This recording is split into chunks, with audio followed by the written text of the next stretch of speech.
Bonjour Denis. Il y a Bonjour fait, Espagne. voilà, super, super. En plus, c'est même pas un arrière-fond qui est virtuel. On est d'accord? Je sais pas quoi dire. Bon, alors tu dis rien. Je dis rien. D'accord. Mais c'est un vrai lieu, Ouais, un vrai lieu de vie plutôt vide en ce moment. Donc voilà. ouais, ouais. Bah, c'est vrai. Alors bon, pour simplement, Fanny va nous rejoindre. Fanny Chagnot, donc voilà. Bonjour à tous. Bonjour Bonjour. Fanny.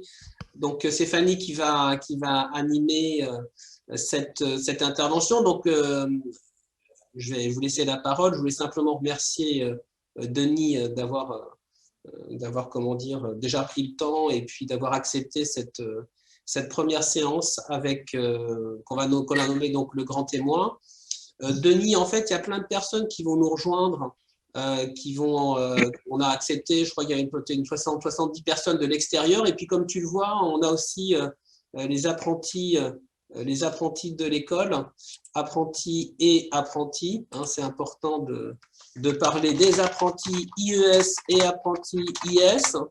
Voilà. Qui nous rejoignent, qui sont dans la grande salle Jean Blac, tu connais, et Oui. qui sont à peu près une soixantaine. Donc, il y a un certain nombre de questions qui vont être posées. Voilà, vous pouvez passer un petit coucou à Denis si vous voulez. Levez la main, vous m'entendez, parfait. Donc, ce sont des classes plutôt de BTS et de mise à niveau. Notamment certains qui sont dans l'hébergement aussi, je crois que c'est important, puisque, bon, tu sais qu'ils sont tous en contrat d'apprentissage. On a Pierre Mendes aussi, que tu connais bien, qui est là, qui va faire aussi, qui va poser quelques questions. Salut Et, Denis.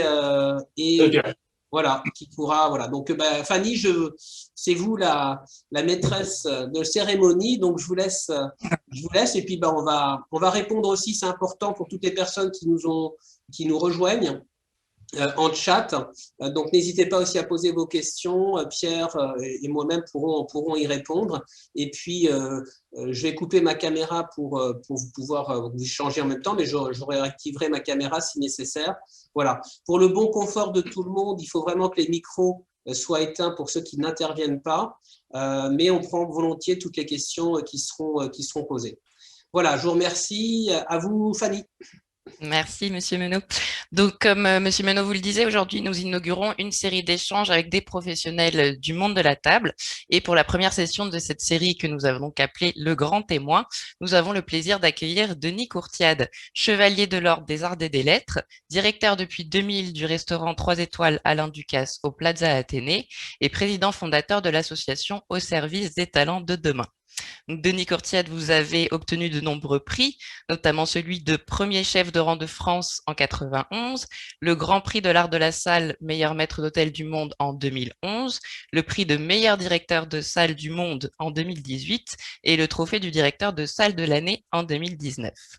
Denis, vous venez aussi d'une famille de restaurateurs et vous aviez initialement choisi à 16 ans de vous orienter vers les métiers de la pâtisserie. Est-ce que vous pourriez pour nous revenir un petit peu sur votre parcours, vos débuts et nous expliquer comment vous en êtes finalement arrivé où vous êtes aujourd'hui, quelles ont été vos motivations? Vous m'entendez bien? Oui. Oui. Bon, déjà, merci beaucoup pour cette invitation et je suis très honoré d'entendre tout ce que je viens d'entendre. Donc, ça flatte mon ego, c'est très bien. Alors, pour en revenir un petit peu à qu'est-ce qui m'a fait arriver où j'en suis, moi, je suis fils d'hôtelier-restaurateur. Mon papa avait un restaurant à côté de l'Arc de Triomphe à Paris. Et à l'âge de mes 14 ans, avec ma maman, ils ont décidé de partir dans le Loiret. Dans le Loiret, c'est Orléans, Montargis, Gien. Et pour quitter Paris et ouvrir un hôtel-restaurant justement à Gien, donc un village de la région.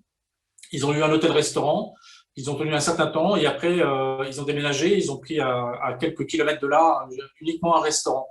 Et donc moi et mon frère, on s'est retrouvés parisiens mais plongés en pleine campagne. Et on a fait, en ce qui concerne ma quatrième et ma troisième, donc au lycée de Gien, pardon.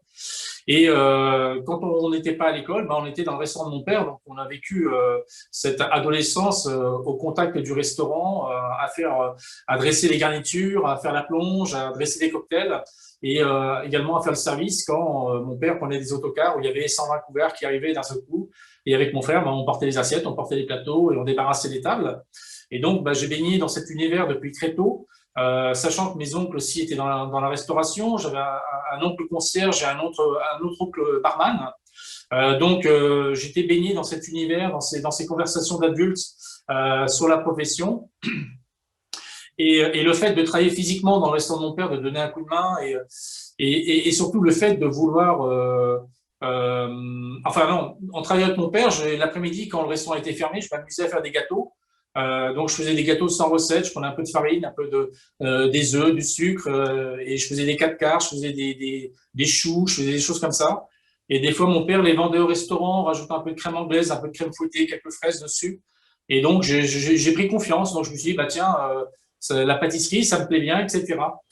Mais surtout, ce qui m'a animé, c'est le fait de vouloir m'émanciper, partir de chez mes parents, gagner mon argent et vivre ma vie. Donc d'un côté, je commençais à toucher un petit peu à la pâtisserie, puis d'un autre côté, j'avais qu'une envie, c'était d'être autonome. Et en fin de compte, mon père a commencé à démarcher les restaurants du Loiret pour savoir s'ils avaient de la place en pâtisserie. Et ça ne s'est pas vraiment fait. Et la grande maison du Loiret qui s'appelle l'Auberge des Templiers. Alors, l'Auberge des Templiers, c'est une institution comme pourrait l'être Georges Blanc ou Loiseau ou Marc Menot, mais comme le chef n'est pas propriétaire, ça a été un peu moins connu, mais c'est une institution incroyable. Et donc, cette institution, l'Auberge des Templiers, a envoyé un message à mon père en disant qu'il n'avait pas de place en pâtisserie, mais qu'ils avaient de la place en salle. Et donc, ma détermination était de vouloir vivre ma vie, grandir, gagner mon argent. Et donc, j'ai accepté de rejoindre l'Auberge des Templiers en tant qu'apprenti. Et c'est comme ça qu'à l'âge de 16 ans, presque 16 ans, j'ai commencé donc ce parcours professionnel d'apprentissage pendant 2 ans et demi à l'Auberge des Templiers. Puis après, je suis parti en Angleterre. Puis après, j'ai continué mon cheminement professionnel à travers différents établissements, que ce soit à Mougins, à Juan-les-Pins, à Paris, à Méribel, etc., etc. Et à un moment donné, je me suis retrouvé au Carlton à Cannes, au 7e étage du Carlton à Cannes. Et mon directeur de restaurant m'a inscrit à un concours. Et j'ai eu la chance de gagner ce concours à l'échelon national. Donc, j'étais premier chef de rang de France. Et tout ça pour dire que quand je suis revenu au Carlton à Cannes, les équipes d'Alain Ducasse, qui étaient basées, lui, au Louis XV à Monaco, m'ont appelé, ils m'ont repéré lors du concours et m'ont appelé justement pour me dire si je souhaitais rejoindre les équipes d'Alain Ducasse. Et donc, j'ai quitté le Carlton en 1991, fin de l'année 91, pour rejoindre le restaurant d'Alain Ducasse au Louis XV. J'avais 25 ans.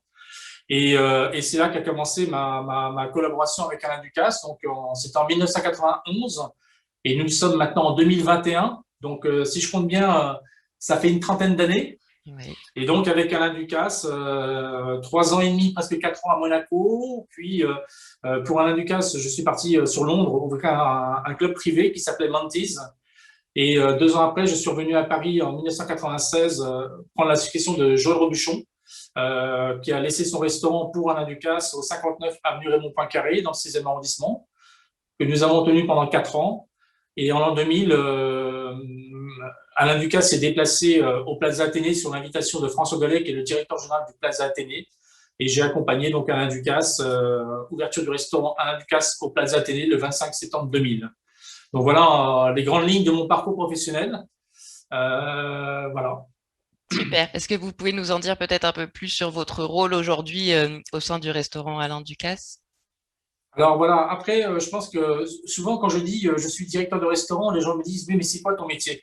Alors moi, j'aime bien cette appellation de maître d'hôtel. Je pense que cette dénomination me convient bien. Donc je suis maître d'hôtel au restaurant gastronomique d'Alain Ducasse. Donc je suis là pour préparer l'arrivée du client, accueillir les clients, parce que je suis censé les reconnaître et je suis censé les installer au bon endroit dans la salle, à la bonne table, avec le bon chef de rang, le bon commis, veiller justement à délivrer les attentes des clients, les dépasser et raccompagner les clients et m'assurer du suivi de la clientèle. Voilà, donc il y a cet aspect assez classique, je dirais, comme dans tous les restaurants. Je travaille aussi sur la création de la carte du restaurant avec Romain Médère qui est le chef et Jessica Palpato, la chef pâtissière. Donc j'ai la chance de pouvoir goûter les plats, donner mon avis. Voilà, c'est un travail d'équipe. On crée les plats ensemble, je dirais. Moi, je m'attelle à retranscrire les appellations de la carte. Et donc c'est un travail collectif. Et après, bon, je suis en charge aussi du recrutement des collaborateurs, du fait d'avoir les bonnes personnes, de les faire grandir, de veiller à ce que tout aille bien pour elles. Je suis également chef de service, c'est-à-dire que je suis aussi, j'ai une vie au sein de l'hôtel en tant que chef de service. Donc, j'assiste aux réunions de chefs de service. Je suis aussi duty manager, c'est-à-dire que 2 fois par an, je suis le responsable de l'hôtel, donc j'ai les clés de l'hôtel. Et c'est moi qui vais justement à la rencontre des clients de l'hôtel et des situations qui peuvent arriver dans un hôtel. Et donc, j'ai ce rôle-là pendant 1 à 2 week-ends par an, pendant 48 heures. C'est moi qui ai les clés de l'hôtel et c'est moi qui suis en charge de l'hôtel Plaza Athénée. Voilà. D'accord. Donc, c'est un sacré poste que vous avez. Est-ce que vous pourriez peut-être prendre une minute pour nous en dire un peu plus sur le concept du restaurant Alain Ducasse, c'est la naturalité, si je ne me trompe pas? Alors, le restaurant où je suis, ça fait maintenant 20 ans que j'y suis, mais 20 ans, c'est passé tellement vite. Et en fin de compte, c'est un restaurant qui a su se réinventer de nombreuses fois. Nous avons passé 4 années avec Jean-François Piège, qui nous avait quittés à l'époque pour aller au Crillon. Il avait été remplacé par Christophe Moret pendant 6 années. Donc, on avait réinventé la philosophie avec Christophe Moret, qui nous avait quittés à l'époque pour aller chez Lasserre. Il a été remplacé par Christophe Saint-Agne pendant 3 années. Et de nouveau, avec ce nouveau chef, ce nouveau second de cuisine d'Alain Ducasse, on a dû réinventer un style de cuisine. On les avait appelés les essentiels, retour à l'essentiel. Donc, Christophe est resté 3 années avec nous. Ça nous emmène en septembre 2013. Et septembre 2013, le Plaza Athénée ferme pour travaux d'agrandissement, de rénovation. On a acheté 3 bâtiments qui touchaient l'hôtel. Il a fallu, on a commencé à les transformer, mais il a fallu les faire intégrer le bâtiment principal. Donc, l'hôtel a fermé pendant 11 mois pour travaux d'agrandissement, de rénovation. Et en même temps, Alain Ducasse a repris les cuisines du Meurice, laissées libres par Yannick Aleno, qui a quitté le Meurice. Et donc, j'ai accompagné Alain Ducasse au Meurice pour faire l'ouverture Alain Ducasse au Meurice. Et donc, ça, c'était en septembre 2013. Donc, c'était aussi extrêmement intéressant de récupérer une équipe en place et de les coacher un petit peu sur la vision d'Alain Ducasse et sur la réouverture de ce restaurant pour atteindre 3 étoiles Guide Michelin. Et quand nous sommes revenus au Plaza Athénée en septembre 2014 à la réouverture, Alain Ducasse nous a dit, ben voilà, notre histoire parisienne est maintenant au Meurice. Ici au Plaza Athénée, on va devoir repartir à zéro. Et donc, nouveau chef Romain Médère, nouveau chef pâtissier Jessica Palpato. Et on est parti dans une cuisine qu'on a dénommée Naturalité, une cuisine, une trilogie autour des poissons, des légumes et des céréales. Ce qui veut dire, c'est qu'il n'y a plus de viande sur la carte, on ne propose plus de viande, et on est sur une cuisine, je dirais, très contemporaine, du moins salé, du moins sucré, du moins de gras, du moins de protéines animales, avec des cuissons, mais presque des sous-cuissons. Quand on parle d'un rose à l'arête, nous, on est encore en dessous. On a un poisson cuit, mais avec une texture un peu sashimi. Et on utilise aussi beaucoup de graines, beaucoup de graines d'avoine, d'orge, de blé, de sarrasin, de quinoa, etc., etc. Donc, ce qui n'est pas non plus très commun dans notre culture européenne française. Donc, il a fallu appréhender ceci. Et une cuisine qui est surprenante. On travaille avec des produits comme le Vésiga. Le Vésiga, c'est la moelle épinière d'esturgeon. On travaille des produits comme ça qui sont pas évidents, pas connus. Donc le maître d'hôtel a pris toute sa dimension. Je dirais que le maître d'hôtel dans notre restaurant est devenu un peu est devenu un guide. C'est-à-dire que au-delà de son rôle et de sa fonction de maître d'hôtel, il est aussi là pour accompagner les clients, puisque l'art de la table a aussi suivi cette transformation. Nous avons retiré les nappes des tables, donc on est sur des plateaux de chêne de 200 ans d'âge. Et la table a été gainée de cuir sous la table. Donc, tout ceci, il a fallu l'appréhender. Et avec tout un grand nombre de nouveaux gestes de service, tout ça pour justement l'expliquer à nos clients, pour pas que nos clients passent à côté. Alors, je faisais souvent un parallèle en disant, bah, vous savez, si vous allez au Louvre et que vous êtes face à la Joconde, vous pouvez être surpris, déçu ou qu'il n'y ait pas d'émotion particulière qui s'en dégage. Mais si à côté de vous, vous avez un guide qui est là pour vous expliquer que à l'époque où la Joconde a été peinte, les perspectives, les peintures, les coloris, les reflets, les ombres, etc. S'il vous donne les clés de la compréhension de la lecture du tableau, vous allez essayer de comprendre. Et c'est ce que je fais au restaurant, c'est ce que les maîtres d'hôtel font chez nous au Plaza Athénée, c'est qu'en fin de compte, nous sommes là pour accompagner nos clients. En plus du cadre d'un cadre professionnel, nous sommes là pour aussi les servir. Mais voilà, on est là pour éveiller les cinq sens, qu'il n'y ait pas de réticence au fait que la table n'y ait pas de nappe, au fait qu'il n'y ait pas de viande sur la carte, etc., etc.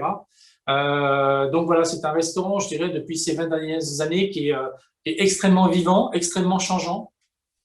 On a gardé le fil rouge conducteur qui est la vision d'Alain Ducasse, mais qui sait éternellement se réinventer. C'est qu'à partir du moment où le restaurant fonctionne parfaitement bien et qu'il commence à ronronner et que tout va bien, et ben c'est là qu'il décide de changer justement pour créer une nouvelle énergie, etc., etc. Donc, D'accord. Ce qui nous amène peut-être à une question de nos apprentis en BTS. Pierre, je ne sais pas si tu es avec nous. Peut-être qu'on peut passer à une petite question. Peut-être qu'ils ne sont pas prêts, donc on va enchaîner. Moi, j'ai une question. Non, c'est bon. Ah, Pierre, c'est bon? D'accord. D'accord. Voilà, Arthur qui va… c'est bon. Tu étais bien jeune, remets ta caméra. Là, tu étais jeune étudiant, c'était super. Le petit Pierre. Je suis toujours, hein. Voilà, c'est Pierre. Pierre étant un ancien apprenti de l'école, vous voyez. Voilà.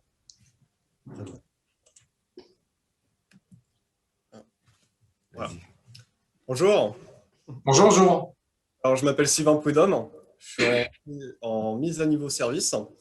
Et donc, je voudrais vous poser comme question, et comment voyez-vous l'avenir du métier? Et pensez-vous que l'embauche d'apprentis s'améliorera quand la situation sanitaire sera redevenue, entre guillemets, normale et stable? Merci pour ta question, mais je pense que dans ta question, il y a déjà la réponse. On vit tous un moment qui est juste unique, incroyable, imprévisible. Voilà. Qui aurait pensé que notre métier aurait été à l'arrêt depuis autant de temps et de cette façon? Maintenant, moi, je pense qu'il faut faire confiance aux personnes qui nous dirigent, parce que sinon, on n'arrive à rien. Je pense que ces personnes-là en savent plus que nous. Les restaurants, c'est vrai qu'on avait réouvert, nous, en septembre, et on avait fait une belle rentrée, une belle réouverture, et on était très contents de se retrouver. Les clients étaient très contents de nous retrouver. Cette vraie vie dans ce restaurant, dans notre restaurant, est importante pour nous comme pour nos clients. Et on avait dû arrêter justement on avait dû fermer le restaurant à partir de la mi-octobre, je crois, quand ils nous ont imposé de fermer le restaurant à 21h. 21h pour un restaurant comme le nôtre, c'était presque, enfin, c'est injouable. Ce que je veux dire par là, c'est que on a un métier qui est très prenant, mais au-delà de ça, on s'aperçoit, nous, à Paris, par exemple, quand on se promène dans Paris, que les restaurants et les bars étant fermés, on n'a aucun lieu, aucun point de chute, on ne sait plus où aller, on ne sait plus où s'asseoir, on ne sait plus où prendre un café, on ne sait même plus où aller aux toilettes. C'est bête ce que je dis, mais ne pas savoir où aller aux toilettes dans Paris, c'est catastrophique. Mais pour s'arrêter, boire un café, manger une salade, un tartare ou faire un dîner, un repas, on s'aperçoit à quel point les restaurants sont importants. Et il y a des coins dans Paris où il y a des restaurants, mais qui se touchent, les pas de porte se touchent les uns avec les autres pendant des dizaines et dizaines de mètres, vers Bastille, etc., où tout est fermé, donc tout le quartier est vide. C'est d'une tristesse absolue. Je dirais que on nous a annoncé plusieurs dates de reprise et plus les dates arrivaient, plus elles s'éloignaient. Moi, j'ai cru dernièrement que je sais que les actualités distillent des demi-informations. J'avais cru appréhender le fait que les restaurants allaient pouvoir réouvrir avril-mai dans différentes versions avec les terrasses, sans les terrasses, etc. Et là, je suis très surpris du nouveau confinement parce que ça va nous faire reculer encore une fois la date de reprise. Alors, voilà, tant que les restaurants ne sont pas réouverts, il est difficile de se projeter sur des recrutements. On a commencé à remarquer qu'il y avait pas mal quelques licenciements qui avaient commencé à être opérés, des mouvements aussi de grands chefs qui ont commencé à quitter les restaurants pour des nouveaux projets, soi-disant. Donc, je pense qu'on n'a pas touché le bout du bout. Je pense que ce qui va se passer, c'est une reprise. Alors, espérons qu'elle soit le plus tôt possible. Espérons qu'elle soit peut-être après les vacances de Pâques, au mois de mai. On nous parle des terrasses et peut-être 50% de l'intérieur des restaurants. Bon, à voir, à suivre. Mais avec les beaux jours arrivant, il est évident qu'il va falloir réouvrir au moins les terrasses parce que sinon, ça va être impopulaire. Et quand les restaurants vont réouvrir, il va falloir aussi comprendre, voir et réaliser ce qui va être fait dans l'entreprise. Je dirais, il y a des hôtels qui ont 3 restaurants dans leur hôtel. Est-ce qu'ils vont maintenir les 3 restaurants ouverts? Bah, peut-être pas pendant un certain laps de temps. Il n'y aura peut-être qu'un seul restaurant d'ouvert. Est-ce qu'on va reprendre 100% des effectifs comme avant? Peut-être pas. Est-ce que la clientèle sera au rendez-vous? Alors, moi, j'ai beaucoup connecté avec les écoles de province et un peu partout en France. En mai 2020, enfin, à partir de mai et tout l'été, la province a beaucoup marché. Les restaurants et les hôtels ont très bien fonctionné. Donc, je pense que cette année, ça va être la même chose, que la province va beaucoup fonctionner. Ça va très bien marcher, tant mieux. Et ce qui va manquer, certainement, c'est la clientèle internationale, la clientèle touristique. Si on se cale un peu sur l'aérien, on s'aperçoit que bah, c'est presque au point mort, il y a très peu de vols. Donc le client étranger, il n'est pas prêt de revenir, enfin pas avant un certain temps. Donc voilà, je pense que la reprise va arriver, on va reprendre notre activité, mais dans quel état nous on va être physiquement, notre envie de reprendre, notre corps, notre physique, est-ce qu'il va tenir le coup? Est-ce qu'on a envie de faire autant d'heures qu'avant ou avoir une vie décalée comme avant? Parce que ça fait 1 an que on est parti sur une autre vie, une vie plus classique, plus normale, je dirais. Donc c'est énormément de paramètres. Et donc tant que les restaurants ne sont pas ouverts, tant que la reprise n'est pas faite, il est très difficile de se projeter sur des recrutements. Mais voilà, après, les apprentis, enfin, en ce qui me concerne, moi, c'est une richesse importante. Et dans mon restaurant, j'ai 6 apprentis. Et dans l'hôtel, on a à peu près, au Plaza Athénée, on a à peu près entre 40 et 45 apprentis. Donc, c'est une population importante pour nous parce qu'on croit vraiment à la formation et à la transmission. Et quand on forme des jeunes apprentis, c'est souvent pour les faire passer en CDI après et pour les garder un certain temps aussi avec nous. Voilà. D'accord. Donc, il faut être patient, il faut être confiant, il faut être fort. Maintenant, peut-être que les grandes villes seront moins à la recherche d'apprentis que les régions.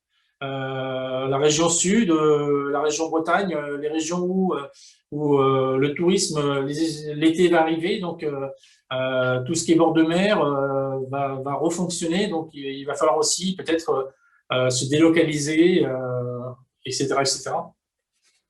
D'accord, merci. Pour parler un peu plus justement d'apprentissage et d'alternance, quelle a été, vous, votre expérience? En quoi on pourrait dire que l'alternance, elle permet d'être le plus opérationnel possible et particulièrement dans les métiers de la table?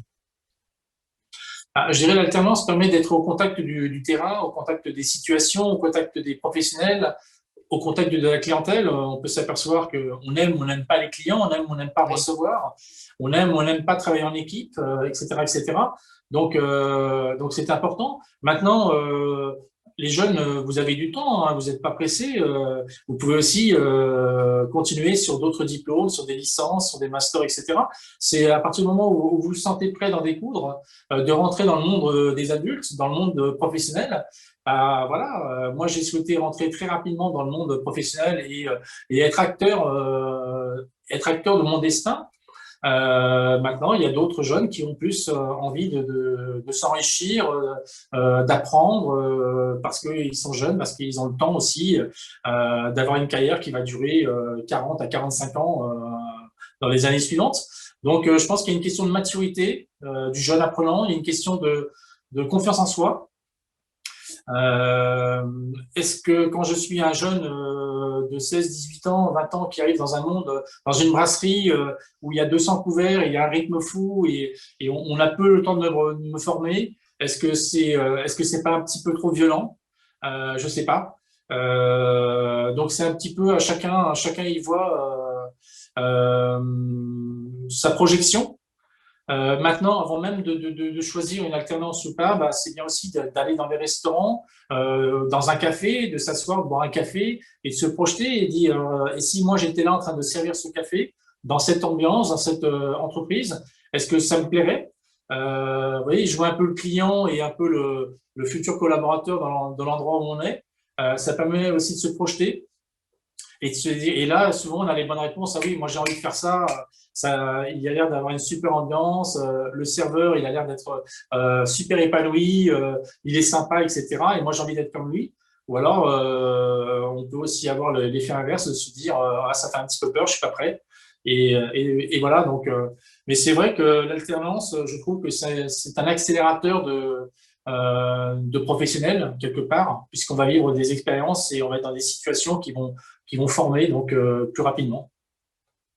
D'accord.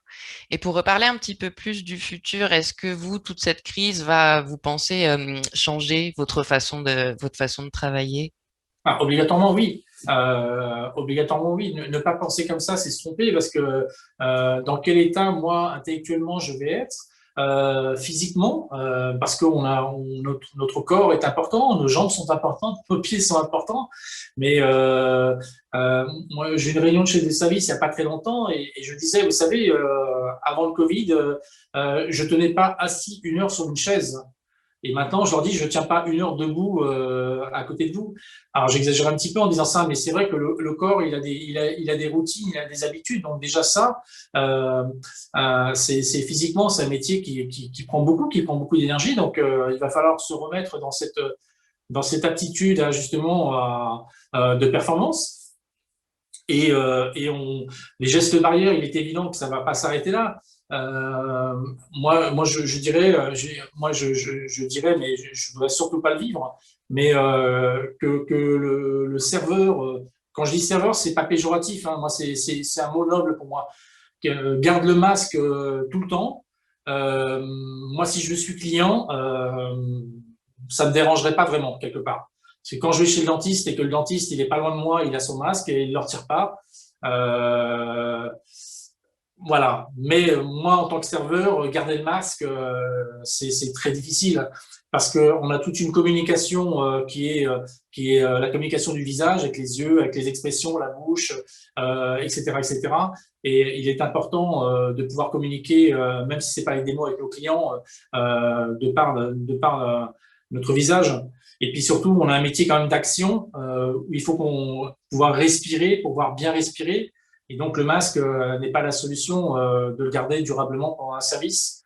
Mais par contre, les gestes barrières, le fait de se nettoyer les mains quand on prend les couverts, etc., etc., il y a peut-être des choses comme ça qui devraient rester, certains protocoles qui devraient rester durablement. Et culturellement aussi, vous savez, le client qui vient vers vous pour vous faire l'accolade, qui fait la bise, ou qui vous serre la main, bah, peut-être que ça aussi, ça va s'arrêter. On n'aura plus l'envie ou le client n'aura plus le souhait de venir vous embrasser, vous serrer la main, vous allez vous approcher de lui, il va se reculer, etc., etc. Donc culturellement aussi, je pense qu'il y a des choses qui vont changer par rapport à tout ça. D'accord. Et après, bien sûr, il y a le côté travail, la polyvalence. Je pense qu'il va nous falloir être beaucoup plus polyvalent. Il va falloir accepter d'aller peut-être dans un restaurant comme le mien, travailler un petit peu au bar, faire un peu de room service éventuellement, revoir aussi les ouvertures du restaurant, notre mode de fonctionnement. Est-ce qu'il faut être 10 pour faire un service ou alors à 8 ça suffit, etc., etc. Voilà, je pense qu'il y a tout un ensemble d'organisations qui vont être remises à plat d'une certaine façon. D'accord, oui, c'est tout. tout un ensemble de choses à repenser et peut-être aussi des réflexes, comme vous disiez, à conserver qui peuvent être utiles également. Alors moi, j'aurais bien voulu qu'on parle un petit peu de votre association, mais peut-être qu'on peut prendre d'abord, si Pierre est prêt, peut-être une question d'un de nos apprentis en BTS. Je ne sais pas si Pierre est dans le Oui, coin. bien sûr, pas de souci. Super. Et après, on aura une question également sur le chat, mais on va d'abord laisser la parole à notre apprenti. Fanny, est-ce que le rythme est bon? Je ne parle pas trop vite, tout ça, ça va? Non, c'est parfait. Je pense que ça ira très bien à tout le monde. C'est parfait, Denis. Merci, patron. Bonjour. Je m'appelle Sévillane, je suis en mise à niveau également. J'avais une question. C'était, vous avez été meilleur maître d'hôtel du monde. Et du coup, pour vous, c'est quoi les 3 qualités essentielles pour être un bon maître d'hôtel? Voilà, merci. Alors, je vais essayer de répondre à la question. Pourquoi j'ai été élu le meilleur maître d'hôtel? Alors, c'est très subjectif, mais en fin de compte, tout part d'un état d'esprit. Je pense qu'il est important d'être en mouvement. Je pense qu'il est important de ne pas être attentiste. Si j'attends qu'on vienne me chercher, il ne passera rien puisque personne ne viendra me chercher. Et je vais m'entourer de gens comme moi qui sont là à attendre. Et t'as vu, personne n'est venu. Bah non, et toi? Bah non plus. Bon, bah on va continuer à attendre. Donc moi, je pense pas que ça soit la solution. La solution, c'est d'aller de l'avant, d'être en mouvement, d'avoir cette énergie d'avancer. Et je compare souvent mon parcours professionnel comme une ascension d'un escalier. Donc voilà, je monte les marches les unes après les autres. Donc je vais dans une direction que j'ai bien ciblée. J'avance, je monte. C'est difficile, les escaliers, il faut monter les marches les unes après les autres. Ça demande de l'énergie, etc. Et par moment, il y a des paliers. Et les paliers, ben voilà, c'est soit une augmentation, soit une promotion, soit un cadeau, soit une aide d'un client, ou soit comme ça une récompense que j'ai reçue. Donc j'ai eu la chance de recevoir quelques récompenses. Et ces récompenses me disent, bah, Denis, tu as fait tout ce chemin pour en arriver là. Et la récompense, c'est une reconnaissance, elle est importante. Les gens qui font des efforts et qui n'ont pas de reconnaissance, qui n'ont pas de récompense, ça crée des frustrations, ça crée une démotivation. Et donc, il faut en recevoir. Donc, les managers, c'est aux managers de veiller justement à ce que les honneurs, les récompenses, tout ça arrive aux personnes méritantes pour leur récompenser de leurs efforts. Donc, voilà, je suis sur mon palier, je reçois des récompenses, je reçois des reconnaissances. Ça justifie le chemin que j'ai fait pour en arriver jusque-là. On me dit bravo, tu as fait tout ça et on te le dit, on t'honore. Mais ça te pousse à continuer l'ascension et à continuer à monter cet escalier. Et donc, moi, j'ai décidé que mon escalier n'avait pas de limite de hauteur. Donc, je continue à avancer, je continue à me former, à grandir, à découvrir. Et j'ai la chance d'avoir par moment quelques paliers qui m'honorent.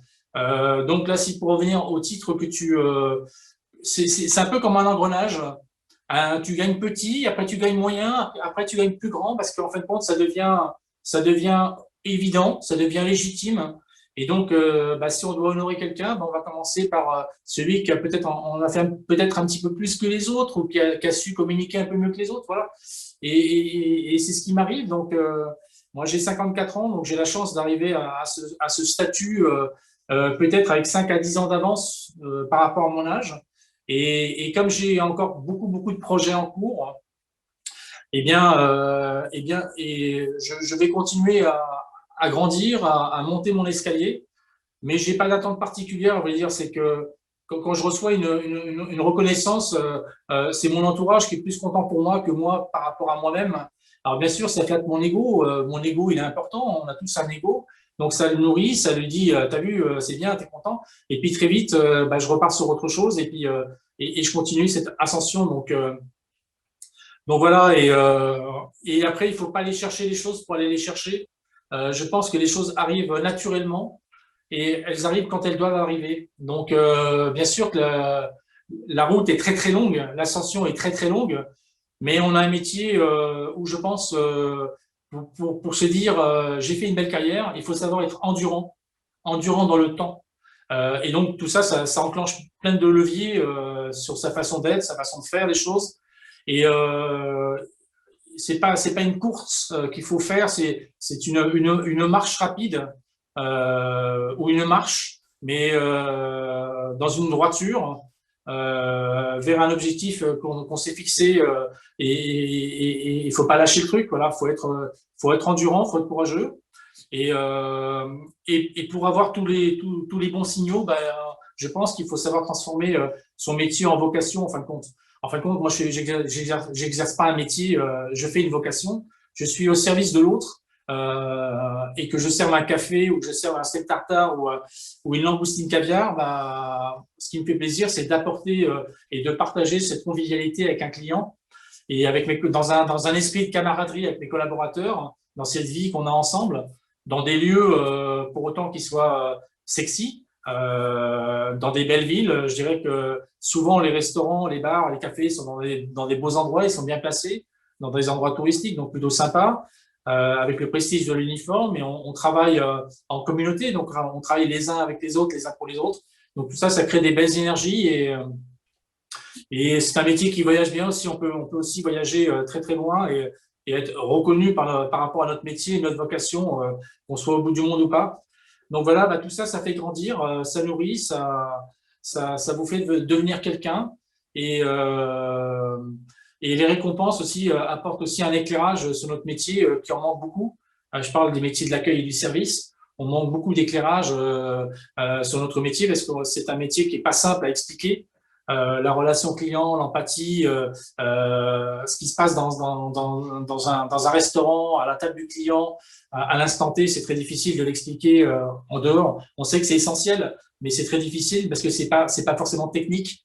On n'ouvre pas une bouteille, on fait pas une recette, il n'y a pas quelque chose de concret qui sort de nos mains, mais on crée une atmosphère, on crée tout ce qui fait que le moment présent est un moment unique, un moment incroyable.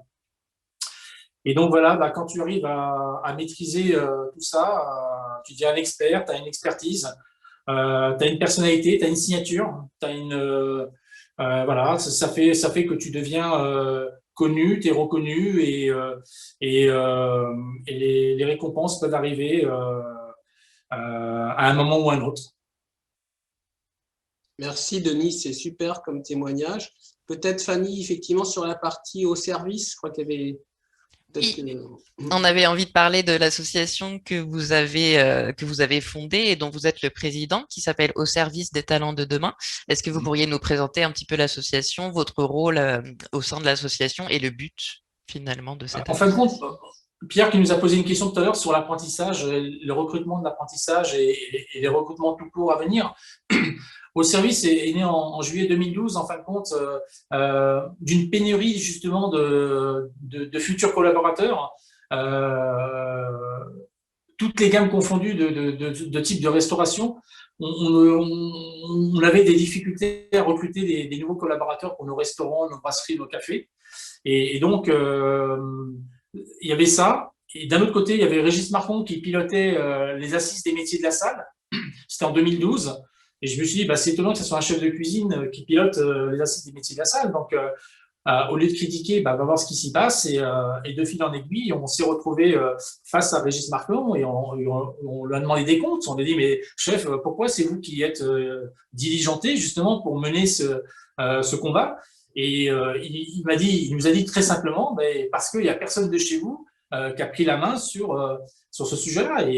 Et en fin de compte, les personnes qui étaient dans cette salle face à lui, Eric Pousseau, Frédéric Kaiser, Olivier Novelli, les personnes qui étaient là, on s'est regardé et on s'est dit, qu'est-ce qu'on fait? Et il y avait Francis Luzin qui était avec nous. Francis Luzin, c'est pas le rédacteur en chef, le propriétaire du magazine Le Chef. Il nous a regardé avec beaucoup d'espièglerie en nous disant, les gars, vous regardez dans les yeux, mais il va falloir vous bouger un petit peu. Et il nous dit, vous avez qu'à créer une association. Et de fil en aiguille, de réunion en réunion, on a créé cette association et on s'est dit tout de suite, attention, on n'est pas là pour flatter nos égos, mais on va être au service des jeunes talents de demain, donc au service des talents de demain. Et on s'est dit, on va mutualiser toutes nos ressources, toutes nos compétences, on va décloisonner nos entreprises, on va mettre des offres d'emploi, on va partager nos expertises, on va être à l'écoute et à la disponibilité des jeunes de demain, on va faire en sorte que les entreprises et les écoles puissent mieux se comprendre. Donc, il n'y a jamais eu autant de professionnels qui sont venus dans les écoles faire des conférences. Il n'y a jamais eu autant de visites d'entreprises, afin aussi que les professionnels rencontrent les formateurs. Parce que souvent, les deux univers s'opposaient. Oui, mais vous, les professionnels. Oui, mais vous, les formateurs. Et en fin de compte, on s'est aperçu qu'il y avait des gens bien partout. Mais pour autant, il fallait que les gens se rencontrent et communiquent ensemble, partagent. Et tout ça, je pense qu'on a réussi à le faire. On a aussi réussi à décloisonner cette espèce de concurrence inter-entreprise. Oui, mais toi, tu es dans un palace, tu es dans un 3 étoiles, on ne se parle pas, pas du tout. On n'est pas du tout en concurrence, on partage nos collaborateurs, on partage nos best practices, que ce soit avec le Bristol, avec la Tour d'Argent, avec Taïwan. On n'est pas du tout là-dessus, sur les guerres de clochers, où je suis plus grand, je suis plus fort, non, pas du tout. Et tout ça, en fin de compte, dans l'intérêt des jeunes collaborateurs, des jeunes qu'on a chez nous, des jeunes qui vont arriver. Et on essaye aussi de mener des travaux pour redéfinir une espèce d'ADN du maître d'hôtel contemporain, à façon de mieux répondre aux attentes des jeunes. Parce que, en fin de compte, je veux dire sincèrement, au début, quand j'allais dans les écoles, souvent les jeunes me posaient des questions et je repartais, je me disais, mais j'ai l'impression que je ne les comprends pas. Et à force d'aller dans les écoles et de les écouter, je me suis dit, essaye de les comprendre, essaye d'écouter ces futurs collaborateurs, ces futurs professionnels, et ils ont des choses à dire. Et en fin de compte, sincèrement, moi j'ai complètement changé mon management. Je suis l'autorité ne m'intéresse pas, la hiérarchie elle est ce qu'elle est, mais une fois qu'on en a parlé une fois, c'est bon, il faut passer à autre chose. Mais moi je suis sur l'humain, le développement des personnes en face de moi. Et ça, c'est parce que je suis à la rencontre des jeunes dans leur plus grande diversité dans les écoles, en leur laissant libre de dire ce qu'ils avaient par la tête. Et moi, j'ai entendu beaucoup de choses et je pense qu'on a un métier qui a commencé sa mutation, mais qui pourrait accélérer. Et voilà, donc moi, je me nourris de ce que me disent les jeunes et ça me permet de vieillir moins vite déjà. Et puis surtout de moduler mon management et des jeunes, il n'y a pas qu'à Paris qu'il y a des jeunes qui sont bien, il y a aussi en province. J'étais en Normandie il n'y a pas très longtemps, à Granville. J'ai été accueilli royalement avec des belles énergies partout et avec un regard différent. Et donc voilà, je fais en sorte d'aller dans tout type d'école, dans toutes les régions, etc. Et pour justement écouter les élèves, écouter les enseignants aussi, parce que les enseignants ont beaucoup de choses à dire. Mais souvent, leur problématique, c'est quand ils sont dans une institution, dans une école, s'ils ont une bonne idée, ça devient la bonne idée de l'école. Et ça peut aussi créer des tensions, des frustrations. Et au service a toujours mis les formateurs en avant, justement parce qu'on forme un tout et on mutualise justement les bonnes idées des uns et des autres et on essaye de communiquer dessus à l'extérieur des écoles, des institutions et à l'extérieur de nos entreprises. Donc voilà. D'accord. Vous parliez de management, du coup, je rebondis un peu là-dessus parce que c'était une question qui intéressait beaucoup nos apprentis en BTS. Est-ce que vous pouvez nous en dire un peu plus sur vous, votre type de management et qu'est-ce qui a évolué justement suite à la création de l'association dans votre façon de manager vos équipes? Je pense que le management va évoluer avec l'âge aussi. Il faut parce que bon, quand j'avais 25 ans, quand j'avais 30 ans, j'étais très aiguisé, très pointu, très droit, le doigt sur la couture, etc. Et après, en vieillissant, on devient un petit peu plus tolérant, on accepte un peu plus de choses, on est un peu plus en ce qui me concerne, plus sur l'humain. On a une phrase qui dit l'enchantement du client passe avant tout par l'enchantement du collaborateur. Alors, c'est tellement facile à comprendre que si vous avez des collaborateurs heureux, vous aurez des clients heureux. Ça paraît tellement simple. Et pour autant, souvent, notre façon de fonctionner est à l'inverse de ça. C'est-à-dire qu'à 19h, on fait la réunion de pré-service. On va aborder tous les sujets négatifs. On va casser la figure à un ou deux collaborateurs. Et après, on ouvre les portes. Voilà. En fin de compte, personne n'a le sourire. Tout le monde est en tension. Tout le monde a peur. Etc. Nous, on fait tout l'inverse, on essaye de détendre ce moment-là. C'est un moment convivial, 10 minutes avant d'ouvrir les portes, justement, pour pas qu'il y ait de tension et que les gens, que mes collaborateurs soient contents de voir les clients arriver, etc. Donc voilà, il y a tout un ensemble de choses qui sont importantes dans notre façon de manager. Moi, je suis un peu patriarche. J'aime bien aussi savoir un peu l'avis de mon collaborateur. On fait du sport ensemble, alors c'est rigolo parce que on fait du football ensemble avec les garçons pour la plupart, et on voit des morphotypes, on voit comment ils sont au travail, comment ils sont sur le terrain, s'ils sont conquérants, s'ils sont batailleurs, s'ils sont discrets, s'ils sont techniques, etc. Donc j'aime bien aussi ce côté rencontrer mes collaborateurs en dehors du cadre du restaurant pour un peu mieux les connaître, mais pas pour un peu mieux les connaître dans le côté intrusif, asseoir mon autorité. Non, pour mieux les connaître, pour mieux les accompagner. Et après, moi, j'aime bien, lors de recrutement, c'est d'aller chercher au fond de la personne sa beauté intérieure, ce que j'appelle. C'est-à-dire qu'il y a ce qu'on est, ce qu'on représente, il y a le CV, tout ça, mais il y a ce qu'on ne sait pas forcément et ce qu'on a au fond de soi, cette âme, cette chaleur, cette lumière. Et moi, j'aime bien aller là, j'aime bien aller la chercher et j'aime bien la faire sortir et que le collaborateur prenne confiance en lui et qu'il soit vraiment rayonnant. Qu'il soit au diapason. Donc, je fais tout en sorte pour qu'il soit dans les meilleures conditions. Alors, d'un côté, bien sûr, je ne laisse rien passer, mais ça se passe en one-to-one, dans un coin. Tu as fait ça, on s'est compris. Regarde-moi, OK. Je n'ai même pas besoin de finir la phrase, puisque voilà, ça s'arrête là. C'est pas besoin de punir, de menacer ou je ne sais quoi. C'est juste, on se regarde dans les yeux. Tu as vu? Oui, t'as. OK. Voilà. Et je travaille que sur les qualités de la personne et je la développe. Parce que les défauts, en fin de compte, chacun a ses défauts. Donc, on fait le point une fois, tu as des défauts, tu as ça, oui, bon. Ça, c'est ton problème. Moi, ça ne m'intéresse pas. Par contre, tes qualités, ça m'intéresse. Et après, d'accepter qu'on évolue tous de façon différente. Et si un tel a besoin de 2 tables pour s'épanouir, il aura que 2 tables. Et si l'autre, il en faut 6 parce que c'est un bosseur et je lui en donnerai 6. Et puis, c'est à moi de faire cohabiter les uns avec les autres. Et en vue d'un seul et même objectif, c'est d'avoir le meilleur service qui puisse être dispensé, puisque le client, quand il sort du restaurant, il va dire j'ai été bien servi ou j'ai été mal servi. Il ne va pas dire Denis m'a bien servi l'eau et Patrick m'a mal servi le pain. Non, voilà, j'ai été bien servi ou j'ai été mal servi. Et tout ça, vous savez, ça crée quelque chose qui est inhérent, c'est quelque chose qu'on ressent. C'est dans l'harmonie du restaurant, c'est dans la complicité, l'entraide, etc., etc. Et je crois que le mot complicité, c'est un mot essentiel dans nos rapports les uns avec les autres, avec la cuisine. Et si on n'est pas complice, on passe à côté de quelque chose. Donc voilà, voilà le management que je prône actuellement, mais il faut être respecté aussi. Donc pour être respecté, il faut être respectable. Vous ne pouvez pas dire à quelqu'un de ne pas manger pendant le service si vous, à côté de ça, vous mangez tout le temps, vous buvez tout le temps. Donc il faut avoir une discipline drastique. Il faut être exemplaire, donc c'est très dur, mais ça vous permet d'imposer à vos collaborateurs ce que vous pensez être juste. Sinon, si vous dites blanc et que vous faites noir, c'est fini, vous êtes fini. Déjà, ça n'a pas commencé, que ça commence mal. Donc voilà, et moi, j'aime bien faire grandir mes collaborateurs, et quand ils arrivent à maturité, c'est de ne pas les garder. Alors, pas les garder, c'est de faire le point avec la personne et dire, voilà, on est arrivé au seuil de ta maturité. Je te dis de partir à droite, tu pars à gauche. Moi, personnellement, je ne peux plus rien t'apporter. Tu es mature. Donc, je vais vers Alain Ducasse. Je dis, chef, un tel ou un tel est prêt. Est-ce que vous avez une opportunité dans vos restaurants? Non. On va écouter le marché et puis on va voir si un concurrent n'a pas besoin d'un responsable de salle dans son entreprise. Et j'ai pas de mal à laisser partir des personnes que j'ai hyper formées et tout en gardant le contact avec eux. Qui soit à droite ou à droite ou à droite.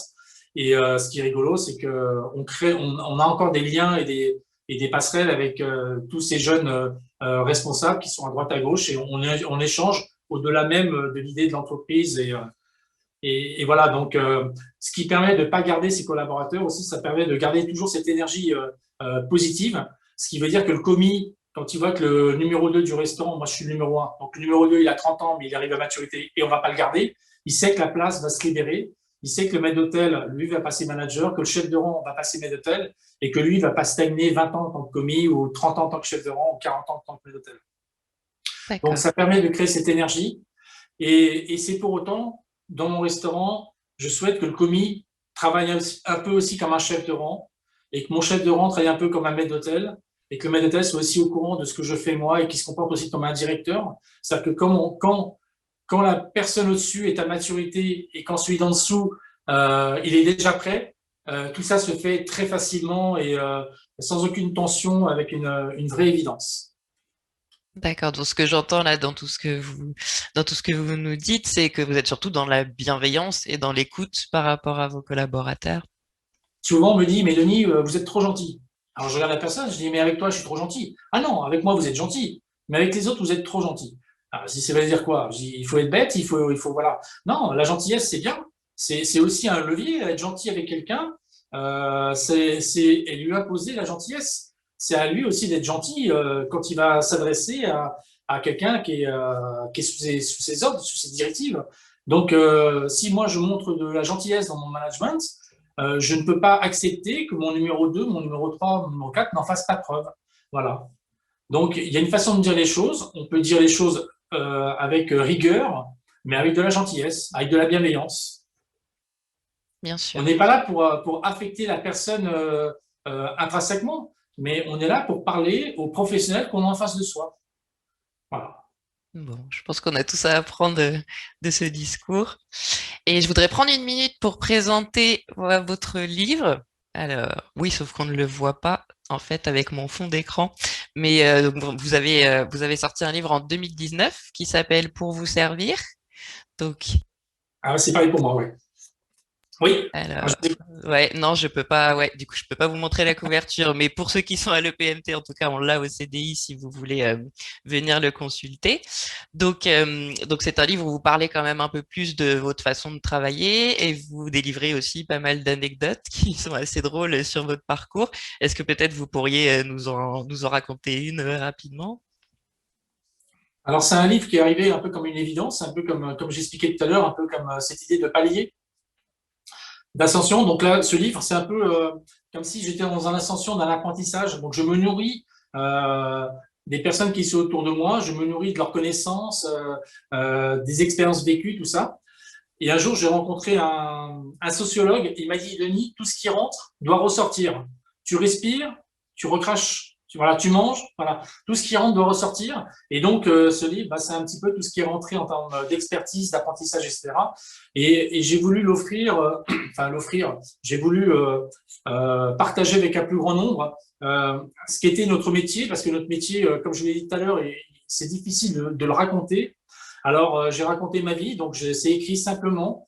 Ça peut convaincre beaucoup de parents de dire, bah, c'est vraiment un super métier. Donc, j'ai pas honte ou j'ai pas peur que mon fils soit serveur dans un restaurant. C'est vraiment un beau métier. La preuve, ce monsieur Courtiade, là, tu as vu, il était à 14 ans à trifouiller les oies et maintenant, il est dans les plus beaux endroits à servir les plus belles personnes. Et donc, ce livre m'a permis justement de partager avec ce plus grand nombre les clés de ma réussite aussi qui sont dedans. Alors, une anecdote, il y en a beaucoup, alors il y en a beaucoup dans le livre, mais les anecdotes, elles sont assez longues, donc je ne sais pas si je vais en donner une ou pas, je ne sais pas. Peut-être on peut laisser la surprise pour ceux qui voudront lire le livre. Oui, voilà, mais voilà, ce livre, il est partagé en 4 étapes. C'est je ne suis personne, je deviens une personne, je crée un personnage et je deviens une personnalité. Et donc, je ne suis personne, c'est de l'âge de 14 ans, 15 ans, d'un restaurant de mon père, jusqu'à l'âge de 25 ans. Je ne suis personne, c'est-à-dire que je suis un jeune apprenti, un jeune professionnel, et j'apprends mon métier, donc je m'inspire des adultes qui sont autour de moi. Tiens, Guy, il fait des très bons découpages. Tiens, Monsieur Henri, il a beaucoup d'humour. Tiens, Patrick, machin truc. Et donc, j'absorbe tout ça, donc je ne suis personne, et j'absorbe tout ça. Et arrivé à 25 ans, j'arrive au Louis XV et je deviens numéro 2 du restaurant à 25 ans. Donc là, je suis obligé de montrer un peu qui je suis. Donc, je deviens une personne. Donc, c'est l'ensemble de tous ces professionnels qui m'habitent. Et j'y rajoute ma personnalité, moi. Et donc là, je deviens une personne. Et vers l'âge de 40 ans, où le quotidien fait que une petite routine s'installe, même malgré tout. Et la maturité aidant, vous savez, nous, les hommes de salle avec un grand H, on est aussi des animateurs. Philippe Forbrac, il chante, d'autres personnes font de la musique. Moi, j'aime bien faire des petites blagues, des jeux de mots, des choses comme ça. Donc voilà, je commence à animer mon restaurant d'une façon un peu moins solennelle, je dirais, moins professionnelle d'une certaine façon. Et j'ai créé le personnage de Bisouman. Et donc, j'ai commencé à faire un ou deux bisous à des personnes connues. Et puis voilà, ça a bien pris. Et maintenant, dès qu'il y a des clients qui arrivent dans le restaurant, bah, ils veulent des bisous. Donc, je suis Bisouman, le monsieur qui fait des bisous, qui fait des free hugs. Donc, ça, c'est marrant. Et donc, ça, je crée un personnage. Et tout ça m'emmène sur le fait que je devienne une personnalité. Donc, ça revient à ce que je disais au départ de notre conférence, c'est que les récompenses arrivent les unes après les autres. Et parce que je suis devenu une personnalité, mais aussi accentue le fait que je sois une personnalité. Et donc, comme je dis, hein, il faut pas chercher à devenir une personnalité parce que on passe à côté et on fait pas les bons choix. Mais ça arrive au bon moment, ça arrive quand ça doit arriver, au bon moment.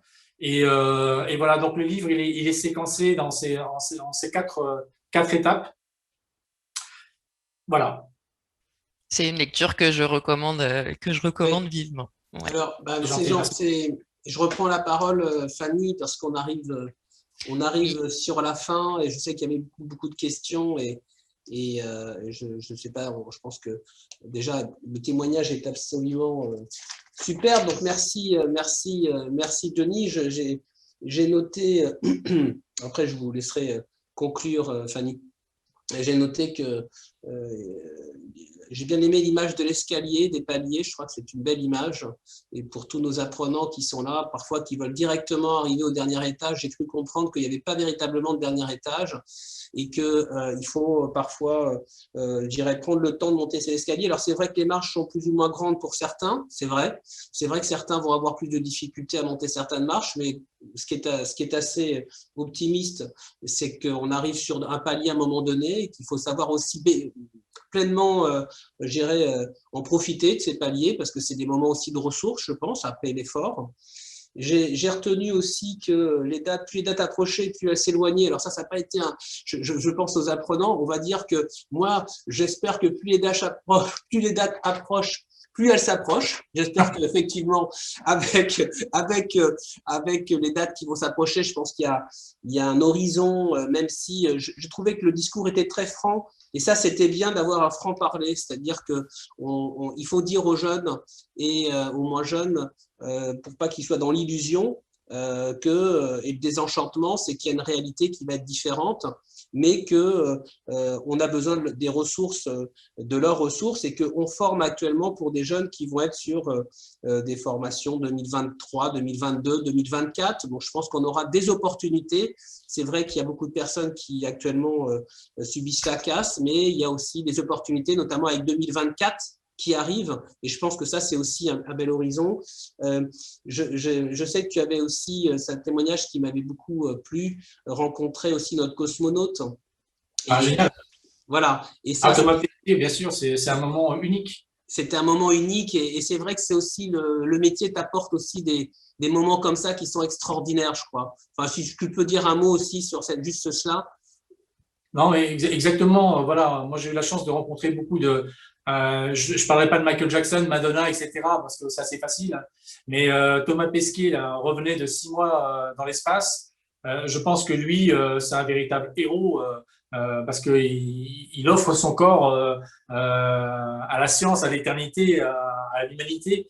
Et de l'avoir à côté de soi et presque le tutoyer d'une façon très simple et très relaxe. Enfin, c'était très émouvant d'avoir un héros comme ça à portée de main, et notre métier le permet justement, et assez facilement en plus. Très bien. Fanny, Oui.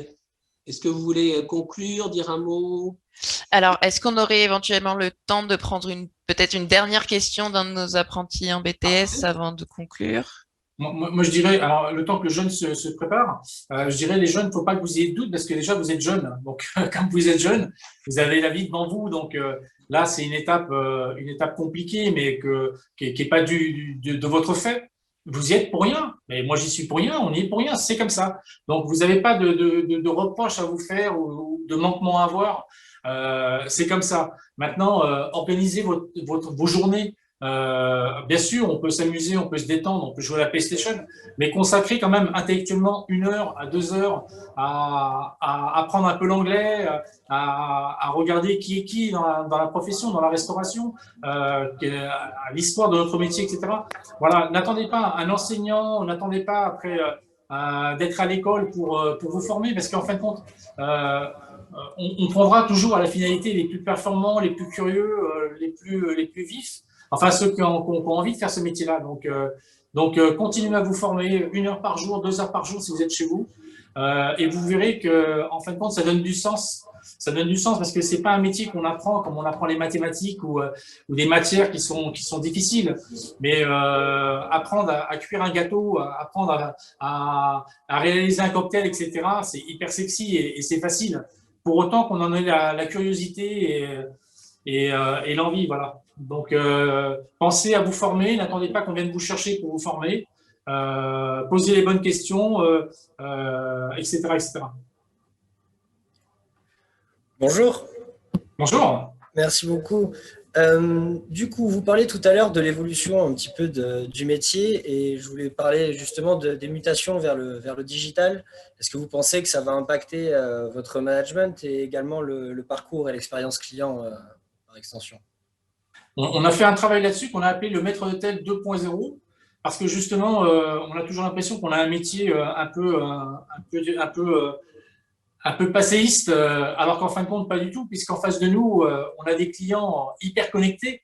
Donc, on imagine que la table de restaurant du futur, le client, il pose son téléphone portable dans une petite trappe, dans un petit tiroir, et le téléphone se recharge automatiquement et il est connecté à Internet tout de suite. Mais alors après, on peut aller beaucoup plus loin parce que nous, on a fait des petits travaux là-dessus. On peut imaginer que le client se présente devant le restaurant et que là, il y a une espèce de scanner qui le scanne complètement et on sait qui il est, on connaît son âge, on sait s'il a des intolérances à tel ou tel produit, on sait s'il est déjà venu, etc., etc. Et donc, il y a ça. Et puis après, il s'installe à table et puis au lieu de lui donner une carte, on lui donne un hologramme. C'est-à-dire qu'il va être en intercommunication directement avec le chef qui est dans sa cuisine. Et il aura accès aussi aux chambres froides, voir les DLC, si tout est respecté. Enfin voilà, cet hologramme lui permet d'aller en cuisine et de voir ce qui s'y passe et de communiquer soit avec le chef, soit avec le sommelier, etc. On peut aussi imaginer que le chef de rang, il a un capteur dans sa poche, c'est qu'il y a un couteau, une serviette qui tombe par terre, ça bip dans la poche du chef de rang, et hop, il sait quelle table, et il va tout de suite ramasser ce qui est tombé, ou un capteur dans la poche du sommelier, le verre est vide, bip, ça sonne, tac, le sommelier sait qu'il manque du vin, table 6, il va aller servir du vin. Donc voilà, etc., etc. On a fait tout un travail là-dessus pour justement dire que les évolutions, elles arrivent. On voit bien hein, dans les pays asiatiques, il y a des robots qui font la cuisine, il y a des robots qui servent. Bon, bien sûr, ça ne remplacera jamais le rapport humain qu'on connaît, nous, parce que le restaurant, c'est pas que mécanique, c'est même pas mécanique du tout. On y va passer un moment de partage, d'échange et vivre l'atmosphère du lieu. Donc ça ne sera pas remplacé par une machine. Mais pour autant, il faut aussi savoir justement s'adapter aux évolutions, comme la cuisine l'a fait sur les nouvelles technologies, la cuisson sous vide, etc. Nous aussi, on a des choses à apprendre peut-être en termes de service, d'accompagnement client. Voilà. Merci. Merci Denis. Fanny? Oui, alors Denis, on vous remercie vraiment beaucoup d'avoir accepté notre invitation, d'être venu parler. Donc c'était très intéressant. Moi, ce que je retiens de tout ce que vous avez dit, c'est les qualités essentielles à avoir dans le service, l'attention, l'écoute, la bienveillance et l'endurance surtout. Et voilà, donc on vous remercie vraiment beaucoup. J'incite tous les apprentis de l'EPMT à venir consulter votre livre au CDI. Et est-ce que peut-être je peux vous laisser le petit mot de la fin? Voilà, non, encore une fois, il faut rester positif, hein, le positif par le positif. Soyez confiants, ayez confiance en vous, donc ça se travaille, hein, ça prend du temps. Mais l'avenir est devant et Ismaël parlait de 2024, mais il n'a pas dit pourquoi, parce qu'on a les Jeux Olympiques. Les Jeux Olympiques 2024, mais c'est juste incroyable, c'est que le monde entier va se déplacer sur la France, sur Paris. Donc, en termes d'hospitalité, en termes de services, d'accueil, il y aura une place pour tout le monde et voire même on va travailler 3 fois plus parce que ça va être un moment unique et donc voilà, 2024, ça paraît super loin, mais pas vraiment. Et donc, ça vous permettra entre maintenant et 2024 de vous préparer justement à être acteur de ces Jeux Olympiques à votre façon. Il y aura plein d'opportunités qui vont se présenter à nous. Donc, on a de la chance. La France est le pays le plus touristique au monde. On a les Jeux Olympiques qui arrivent. On a un métier où il y a toujours du travail pour tout le monde. Donc voilà, ayez à la fois, ayez confiance en vous et puis et soyez un petit peu patient comme nous tous. Voilà. Ben merci Denis, merci Fanny qui a inauguré avec grand succès cette première série du Grand Témoin. Je sais qu'il y avait un peu de stress, mais ça s'est très bien passé. Merci. Et je remercie aussi les jeunes qui peuvent applaudir s'ils sont dans la salle. Ils sont partis? Non, ils sont pas partis. Ils sont là. Ils sont dans la salle, donc vous pouvez applaudir. Merci infiniment, Denis. Et puis, nous aurons probablement l'occasion de nous recroiser très prochainement. Très bonne fin de journée. Et puis, bon déjeuner à toutes et tous. Merci bien. Merci Denis. Bonne journée à tous. Au revoir.